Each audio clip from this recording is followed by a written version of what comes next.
Hello and welcome to SDN Tech Forum. This is Unix Linux Masterclass. What we have in last class, we saw how to install the operating system. Then we enable RDP and SSH program so that we can log in remotely and work with the system. Then we explore default shell. That means how to co communicate with the operating system using the program called terminal. I showed you how to open a terminal, close a terminal, clear a terminal, etc. And then we focused on our user. So the user what we created during the installation, what kind of user it is, what are the different type of user, say super user, which is root system users, and what is UID and GUID, etc. So that is all the recap. We are still very early in this course, so let's go ahead and see what we want to do today. So let me log in or SSH to the machine. And again, I'm going to say who so that we know that we are logged in as a regular user called SDN2. Okay. So the first thing what I want to work with you is the bash, right? Last time we said that this is the prompt, username, machine, home directory, and this is the prompt. So here now we are ready to enter command, and as you enter command you need to press enter so that the output can be displayed into standard out, which is the system console. All right, so let's talk about the shell. Bash, as I mentioned, this is a default shell for us. And how do we know that? We know that from cat, let's see, password. So if we go to SDN, we know that home SDN2, this is our home directory, and bin bash is our bash shell.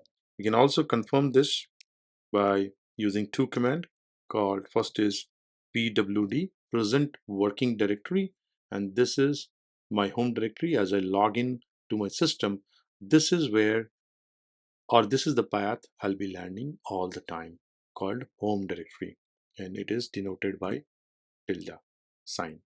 So this is a shorthand for home directory.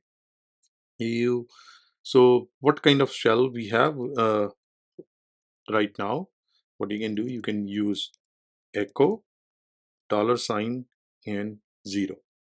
That should print your existing shell, and that existing shell is bash. Okay, but we may have more shells in the system. How you can check that? You can check that using cat etc shells. These are the all valid login shells we have available. We have sh, bash, bin bash, bin rbash, dash. It's depend on your operating system. Okay. So there are multiple type of shells are available, but we will be working mostly with our bash shell. All right. So as you know, in this series, I'll be looking at my notes as well so that we can keep it coherent. Um, all right. Let's change the prompt also. So as I mentioned, the prompt with dollar sign tell you that you are logged in as a regular user. But if I happen to change this, say SU, and I hope I didn't fat finger it. I did.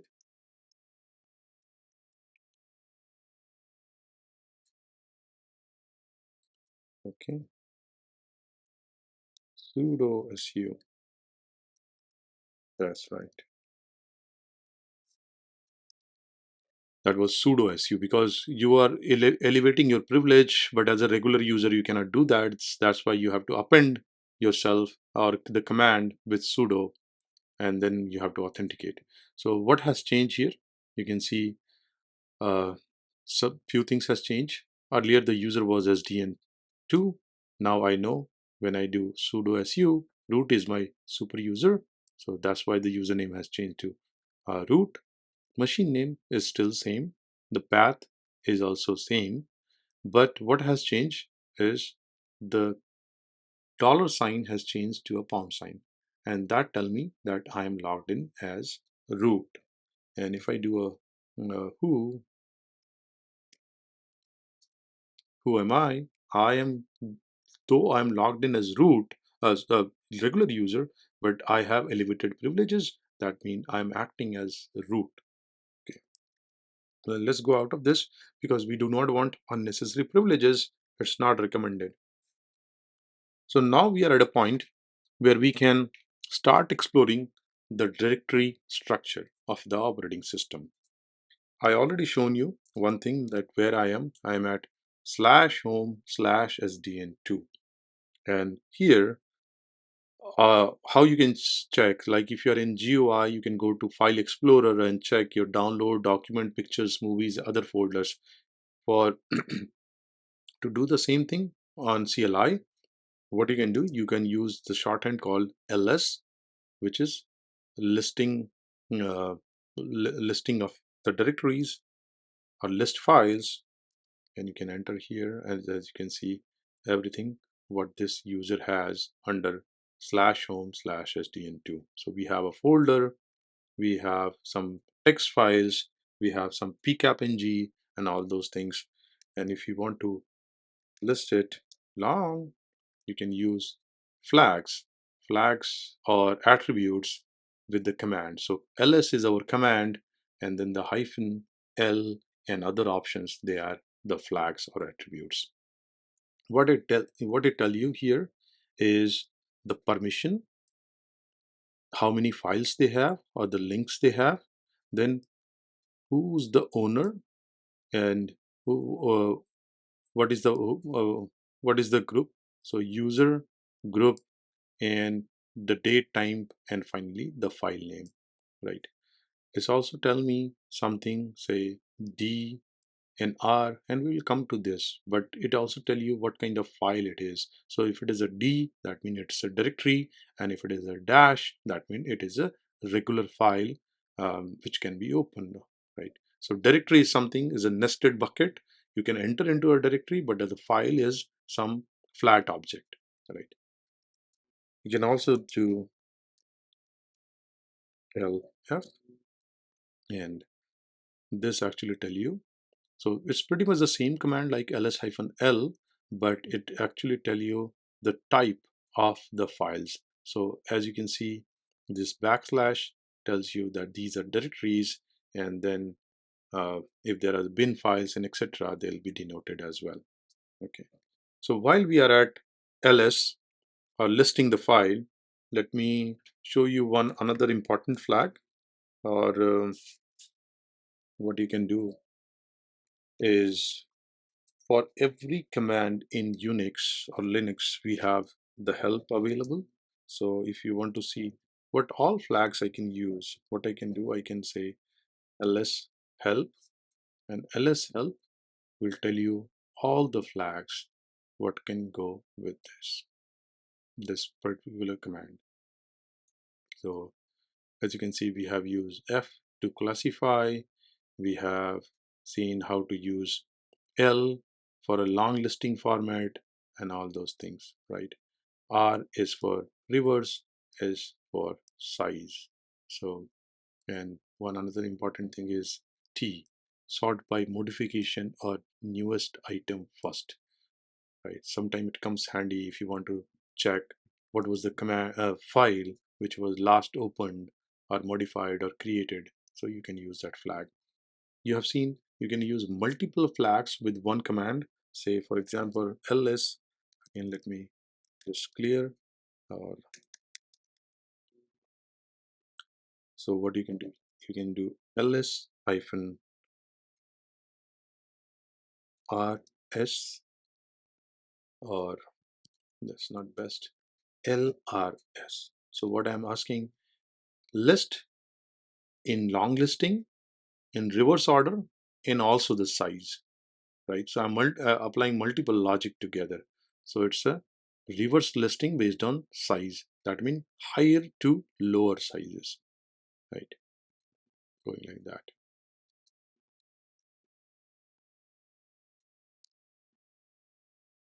And this is smaller to highest. Let's create a something, right? So how you can create something? You can use echo command, or you can use something as minimalistic as touch. So we can use touch to create an empty file, right? We are not creating a directory or anything. We are just trying to create a empty file called dummy.txt. And then since we just created, we want to check what was the latest modified file. So what we can do, we can use the T flag, and I am going to say LRT, long listing, reverse order, and latest modified. And here you can see dummy.txt is gone at the bottom. So let me, and now dummy.txt at the top, that means we know that this is was the last modified file in my account. All right. So these are like some flags comes really handy, and we will talk about a lot of these type of commands, right? These are indifferent or agnostic to the kind of operating system you're using, whether it's a Red Hat or Debian base, which is Ubuntu. Uh, Also, with other than help, what else you can do? You can use man command to find more about the command itself. Man ls, and here you can see it's pretty much like the help, but it is more involved. You can scroll up and scroll down using these page up, page down. Let's talk about all the things here. Okay, you can press Q to come out of this.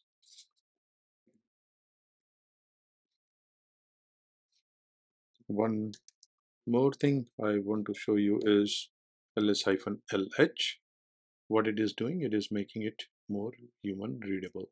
So that means instead of the file size as some very large number, we know it is 4767 KB.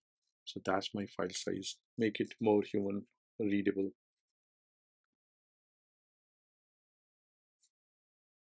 All right, we will stop here with listing command, because what we want to do first is explore the system hierarchy. So the Linux file system layout or directory structure. As you know that we have directory structure when you logged in. Let me just clear this. And if I do pwd, I'm at home sdn2. So this backslash at the beginning and the backslash in the middle, they have different characteristics. The backslash in the beginning tell you the location, while backslash in the middle is kind of like a separation between the hierarchy. And what I mean by that, let me show you. So this is the root of the hierarchy, just one backslash. And then under that, you may have, if you see, imagine it like a tree structure. So you have the backslash here, then you have bin, dev, etc, home, lib, so on. And under home again, you may have SDN2, you may have other users, and so on. And same thing with other directories. So start with backslash, and then you have the tier 1 hierarchy. Under tier 1 you have a nested hierarchy, tier 2 and tier 3, and so on. This is by no means is a exhaustive list of direct hierarchy or directories, but these are the most popular one on our system. What we have the root directory of the file system, and this is used by administrators. Then we have bin /bin. It contains essential binary files and commands that are required for system boot and operation. So the binary files are executable which require during system boot and other operation, they are here. Dev is everything what we connect to our system, like the peripheral, your keyboard, mouse, printer, USB, and etc. Then we have etc. and we have been using etc extensively from the beginning. Why? Because it contains system configuration, like my user information, password information, if I have application, all those configuration files and scripts, network settings, user account, startup script, all are part of etc. So this is, the system relies heavily on this. Slash home contains the home directory of regular user where they can store personal file and settings. So if you are not a, uh Linux administrator, the you will be always concerned or dealing with your home directory. That means this where you want to store your data, your pictures, and whatnot.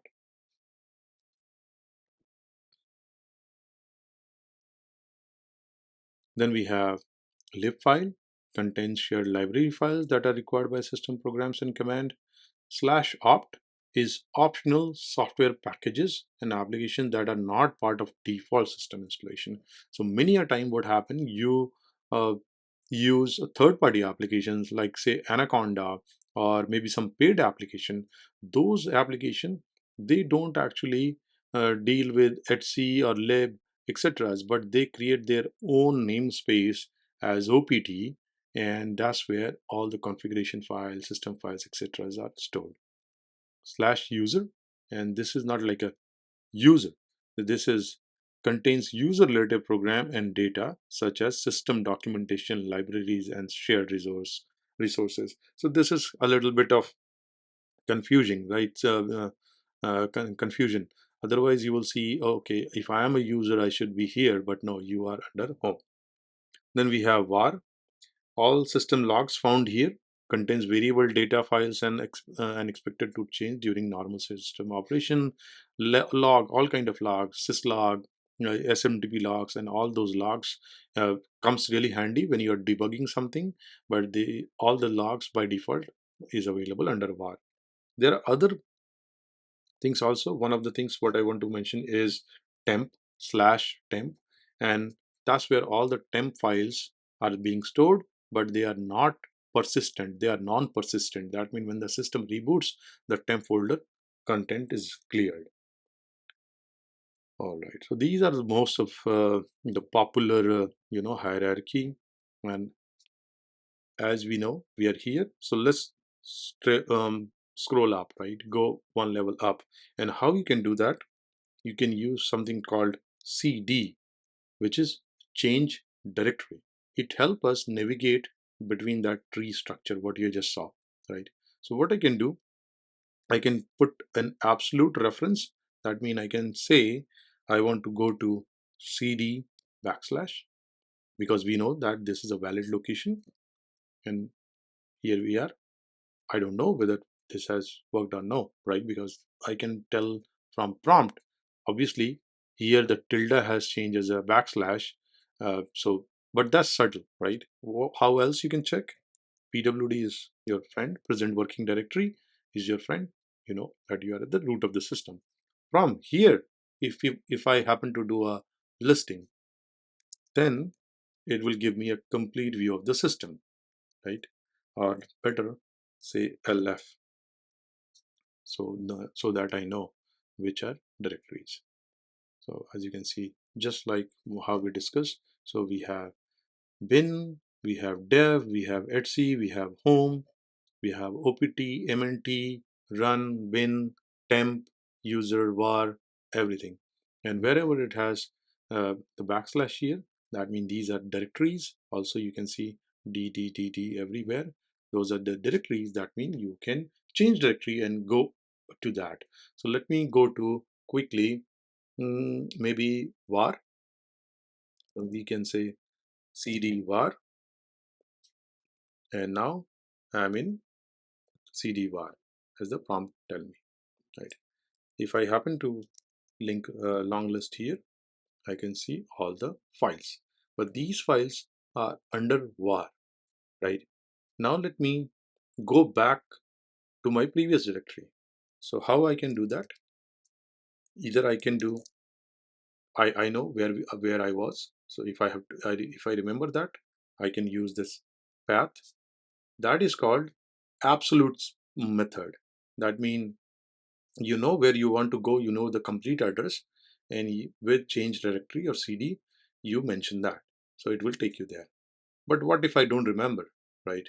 So from where I came to this nesting. So what you can do, you can use a notation called dot dot. And what is this? Dot dot is defined as parent directory.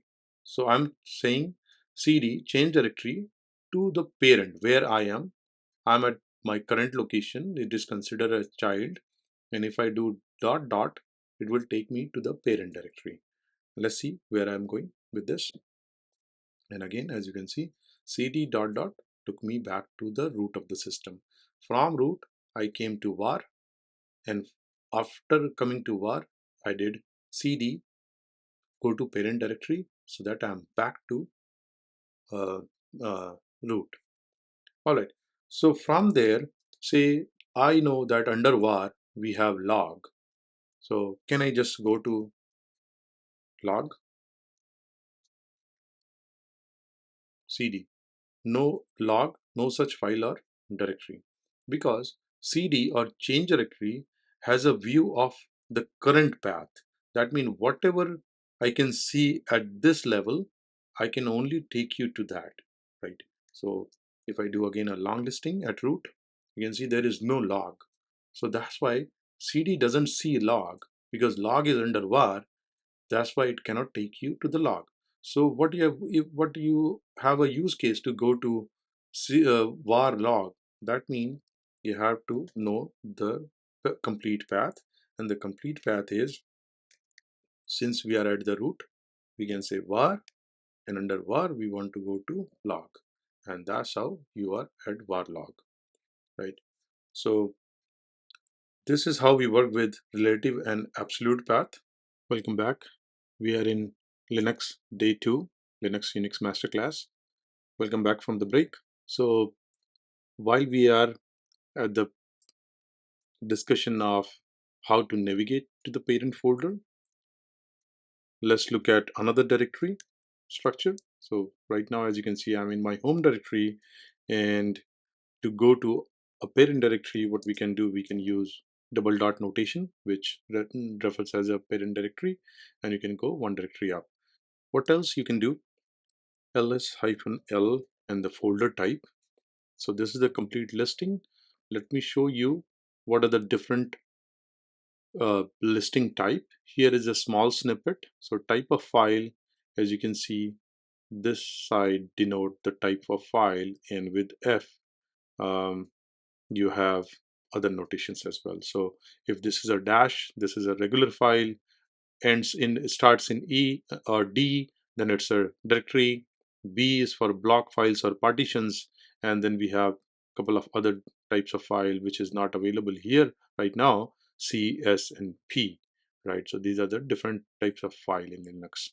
What we can do here, instead of list LF, we can do LAF. That will list, long list all with folder type. A is for all. So what is the difference?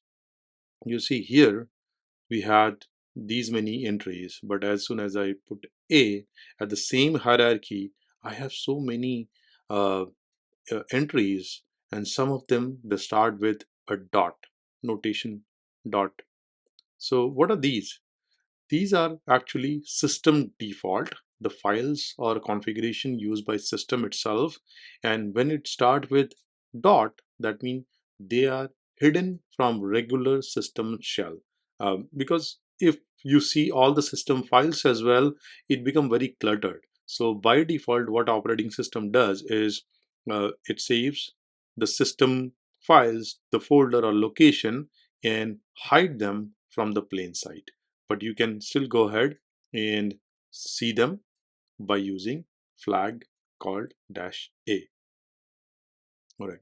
And in pretty much every folder, you will have these two directories. One is double dot, that is referring to the parent directory, and single dot. So what is single dot? Single dot actually refers to the current directory. your current working directory, the current location where you are. So you will see that going forward, when we start using networking utilities, say SCP or SFTP for file transfer, many a time our target location is a single dot. That means we are asking the file to move from remote machine to our current present directory. So that's why this directory is also very useful. All right. So this is about navigation across different hierarchy, and you have seen already if you go to cd root, sorry about that, here, cd root, then we can see all our system hierarchy here. All right, ls-al, you see if we have any more directory. No, pretty much same, just one single dot and double dot directories. All right, at this point of time, I think we are ready to explore something else. And what is that? We'll call it a package manager. So when you install, you have so many systems, applications already installed. But what if, like, you are a Windows user or you're a Mac user and you need a additional application? So what we do, we go to website and say, okay, give me a Windows version of this tool or utility, or a Mac version. And if it is a Mac, you get a DMZ, you install, you move things to application folder, and from there on you're ready to use that application. So something like that is also available in Linux, Unix, and it is much simpler. So but the thing is, the versions or the implementations may be different. So what is it? What can help you handle this kind of ad hoc install or on-demand install, right? Without making things more confusing, let's look at this. So we have apt package handling utility, right? And which is based on Ubuntu's Advanced Packaging Tool, or APT. That's why you will see, if you're working on a Ubuntu machine, you use a lot of command which start with apt. So apt is your advanced packaging tool, and what it does, it is a package handling utility. So all the new applications, etc., in Ubuntu comes as a package, and apt help you install, remove, and purge, update, upgrade, all those things you can use using apt. So let's look at a couple of use cases. Apt get. So this is like a core command, and it can take arguments. What kind of argument it can take? Like if you want to install a package, you can say apt get install and then the package name. For example, we can say apt-get install nmap, right? And let's see how it works. So let me clear the screen one more time. And as we are at the topic of nmap, let me start nmap. So what I want to do, I want to use nmap utility, scan TCP, and scan, say for example, my subnet.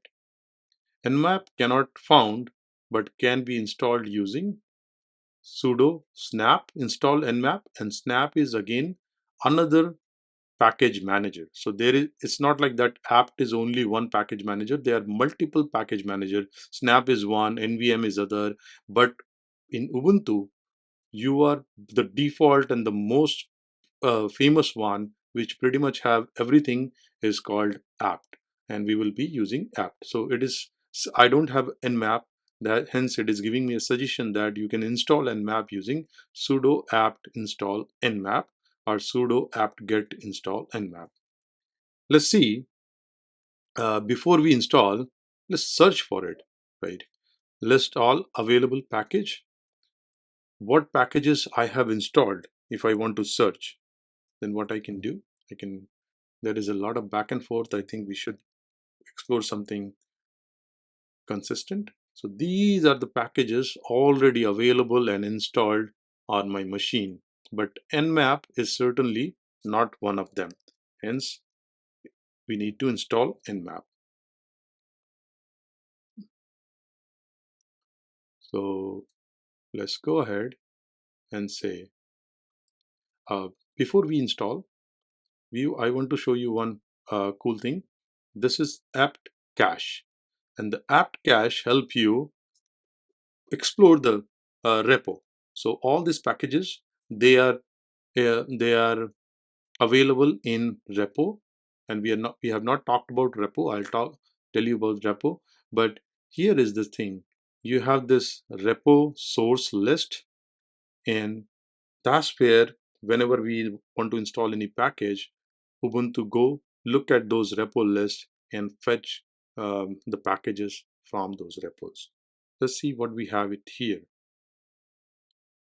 So this is my default repo. I'm going to change directory.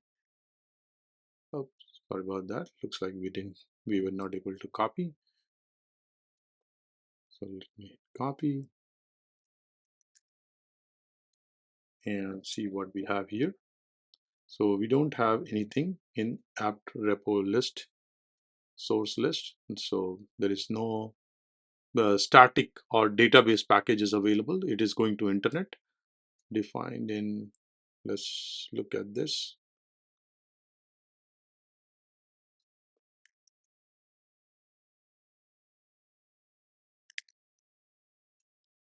All right. So this is the list where all my repos are defined. And as you can see, it's going to focal security universe. So this is the link, or this is the repo. Whenever I do a apt-get, we go and fetch our Debian packages, right? So this is how, but you can have some static repos as well, and that's what goes into earlier folder. All right, so let me go to cd, that means my home directory, and clear it. So now, so you know how to install and search for a package. Let's see, find the package name and package description. So let's see what is the deal with Nmap. We know that we don't have it installed in our system.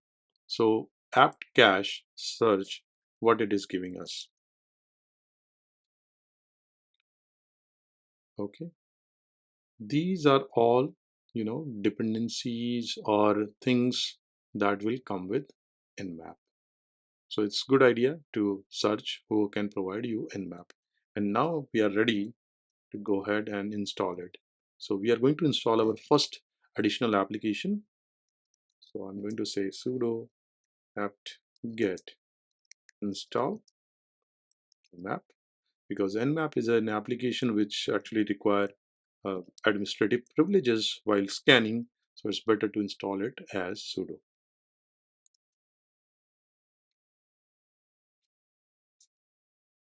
This is asking you that the more disk spaces will be utilized. Are you fine with that? Yes. Let's go ahead and install.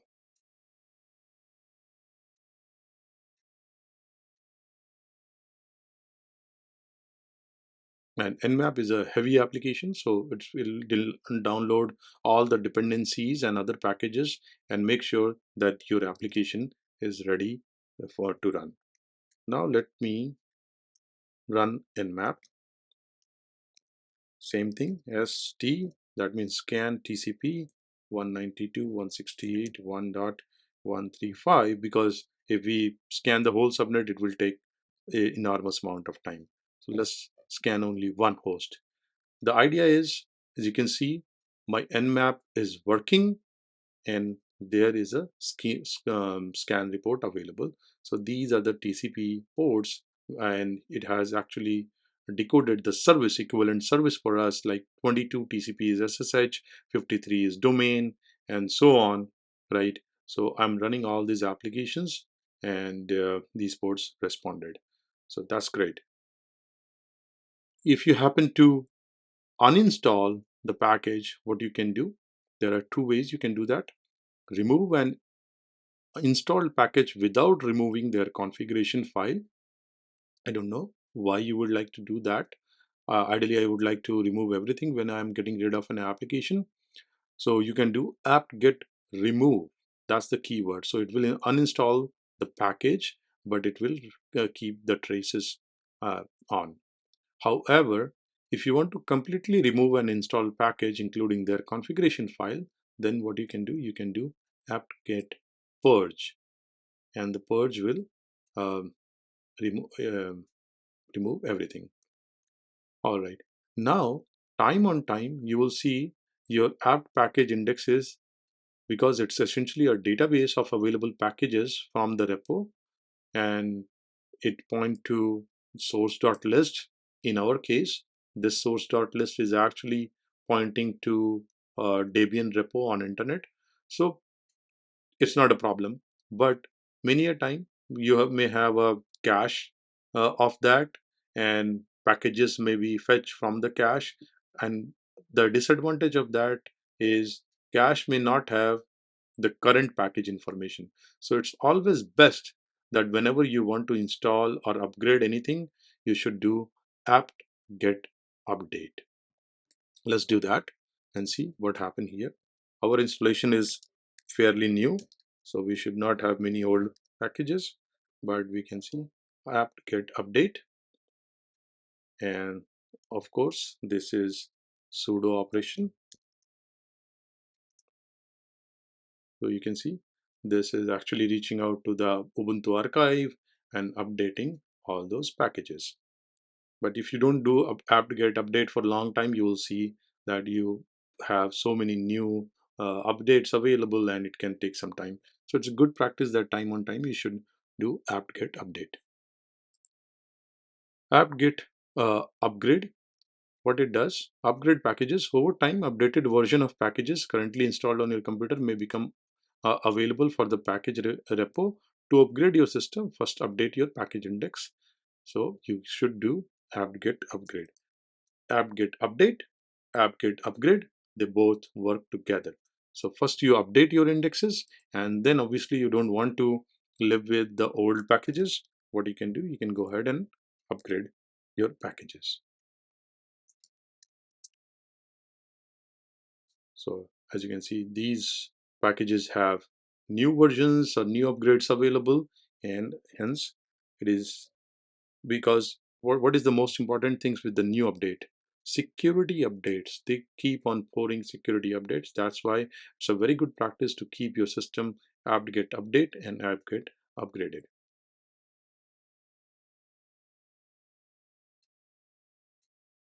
And since our system is fairly new, things are less upgrades are pending, and things are moving really fast. All right. Now, the last thing at package manager which I want to show you is um, DPKG. So Debian Package Management System.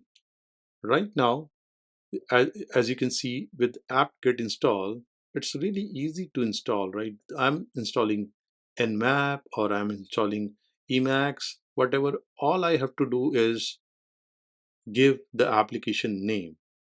Behind the scene, all the dependencies, all the uh, actual executable files, uh, obviously those files are already compiled. So basically, all the executables, they are fetched by or handled by package manager utility itself, and then we are ready to use the application. You may encounter a situation where you want to install one particular package, a custom package for any reason X, Y, and Z, which is not available under apt or for apt package manager. So what you can do in that case, suppose, um, and I came across this while working on Oracle Cloud. I wanted to install one application, but the application was not available for apt-get or any other package manager. So what I have to do, I have to find the respective .dev package. You download that package, bring it to your machine, and from there what you can do, you can use this Debian package management system to install those packages. and it's pretty straightforward. All you have to do is dpkg -i and your package. So it doesn't look at if it has any dependency or so on, all those things. You just go ahead and install this package, right? But it's a bit involved. And as you can see, my upgrades are still going. So obviously it's a good idea to do it pretty frequently. All right, so these are the thing I wanted to show you around package manager, especially with Ubuntu. So because we are working live on Ubuntu, I highly advise you to get a machine, install Ubuntu so that you can follow along, right? You can, if you have a Windows laptop, you can actually dual boot it and make one boot as Ubuntu. So apt get, apt cache, and dpkg. While we are at it, let's look at the Red Hat variant. And just like apt-get, in Red Hat, you have the package manager called yum, yellow dog update and modifier package handling. The yum commands works with the Red Hat system for package management, and it's pretty much same. You can basically replace apt-get with yum, and it should work most of the time. So instead of apt-get install, you have yum install and the package name, yum remove. And as you can see, I forgot to remove this or change this here, right? So it should be, yeah, yum update, yum purge, yum list all. So yum. And just like dpkg, if you happen to install a Red Hat individual package, then what will be the package extension? The package extension will be RPM, Red Hat Package Manager, and the packages are ending in .rpm. So how you will can install RPM? You can use RPM utility, RPM flags, and then the package name .rpm. That's how you can go ahead and install it for RHEL. So it's hard to uh, show all the operating systems, options for all the operating system, but we will try to keep our discussion current with mostly focus in Ubuntu, but time on time when there is a huge difference in things how we do it in Red Hat, I will highlight that because and package manager is certainly one of that, right? So Ubuntu uses apt versus Red Hat uses yum.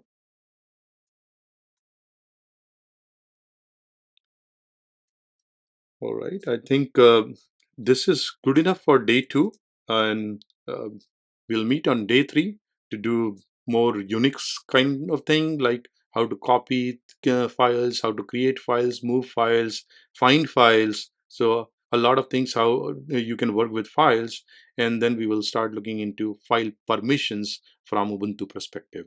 All right, so this is Linux Masterclass Day 2 ends here. I'll see you in day 3. Thank you.